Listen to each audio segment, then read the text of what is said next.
श्री स्वामी समर्थ मित्रांनो, कालच्या ब्लॉगमध्ये तुम्ही माझी पूर्ण दिवसाची रुटीन पाहिली आहे. तर रोज तीच रुटीन न टाकता मी काहीतरी वेगवेगळं घेऊन येण्याचा प्रयत्न नक्कीच करेल. तर हा आहे हेअर मास्क.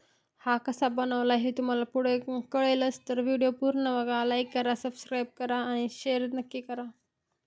माझे केस खूप पातळ आहेत आणि छोटे पण आहेत, त्याच्यामुळं मी काही ना काही करत असते ते केसांवर. तर त्यातलाच हा एक प्रकार होता. तर म्हणलं तुमच्यासोबत शेअर करावा. तिथून पुढं जे काही असेल नवीन नवीन म्हणा किंवा घरातलं बाहेर कुठं गेलेलं ते सगळं शेअर नक्की करेल.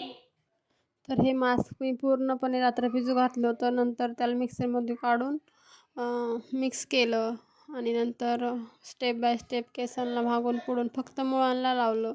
नंतर उरलं तर लेंथला लावायचं ते. नंतर क्लचर लावून ठेवून द्यायचं 1 घंट्यासाठी. नंतर ते धुवायचं. हे मास्क लावताना एक काळजी मात्र नक्की घ्यायची. मास्क पूर्ण लावून झाल्यानंतर त्याच्यावर कॅप म्हणा किंवा एखादी पिशवी लावायची, कारण ते मास्क वाळल्यावर केस तुटण्याची शक्यता असते. त्यामुळं तुम्ही व्हिडिओमध्ये पाहतच असाल मी तोंड कसं करते. तर त्या मास्कचा वास एवढा वेगळा येतो की घ्यावासा वाटत नाही. पण केसांसाठी चांगलं आहे म्हणल्यावर काही पण करायला तयार आहे मी. तर आता करूयात आपण. त्या दिवशी साड्याला आले होते फॉल आणि अस्तर. तर त्यातले 2 साड्या तर दोरेच भेटले नाही. मग एक साड्याचा दोरा भेटला. मग तेवढ्यालाच पिको केला. नंतर हात शिलाई केली. मशिनीचा आवाज एवढा होता की बस. पुढं तुम्हाला ऐकायला येईल मशिनीचा आवाज.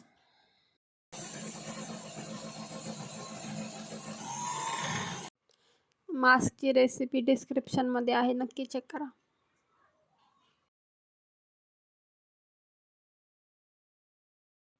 यूट्यूबवर मी नवीन आहे, त्याच्यामुळे मला सपोर्ट नक्की करा.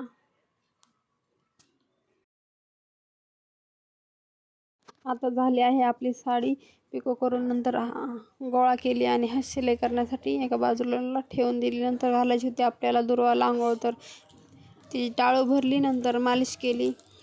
तर आमची दुर्वा बघा कशी करते. आता पाणी आलं होतं तर मग गच्ची पूर्ण धुवून घेतली आणि नंतर कपडे धुतले. पाणी आल्यावर कपडे धुवायला काम करायला जरा जास्त उत्साह येतो. तुमच्याकडे असतं का सारखं सारखं पाणी? आता 1 घंटा पूर्ण झाला होता. नंतर केसांना गरम पाणी ठेवलं होतं. नंतर डोकं धुवून घेतलं. ते धुवायला थोडं अवघडच जातं म्हणा, पण हळूहळू धुतल्यावर काही नाही होत. खूप चिकट चिकट लागतं ते हाताला.